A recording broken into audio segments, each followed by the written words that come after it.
Bonjour et bienvenue dans cette nouvelle vidéo. Je m'appelle Claire, je suis diplômée et je suis l'auteur du blog devenircommissairedejustice.fr. J'ai également créé cette chaîne YouTube sur laquelle tu te trouves en ce moment et je suis en plein défi 30 vidéos en 30 jours. Donc merci beaucoup pour tout le soutien que vous m'apportez.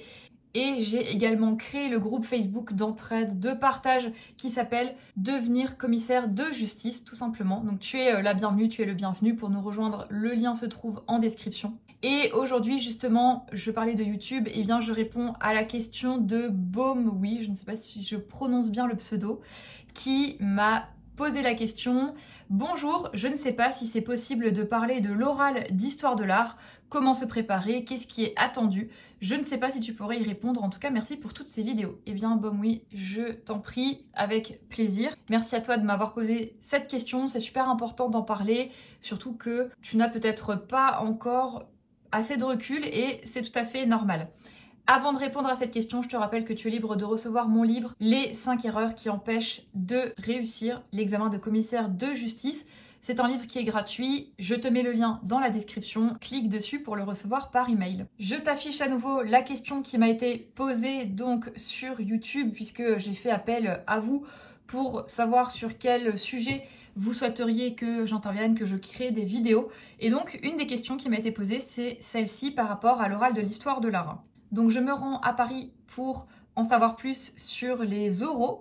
Et lorsque j'y étais pour la dernière session, j'ai pu parler à plusieurs élèves, plusieurs candidats qui avaient choisi justement de passer et de présenter cet oral d'histoire de l'art, donc qui n'est pas obligatoire, mais que je te conseille de préparer. De ce que j'en ai entendu, des échanges que j'ai pu avoir avec les personnes et surtout au niveau des sujets, voilà ce que tu dois savoir. Ce qui est attendu, en fait, c'est de connaître les différents courants au niveau de l'histoire de l'art. Donc les courants, je vais te donner quelques exemples. Le néoclassicisme, le symbolisme, le réalisme, le cubisme. Voilà.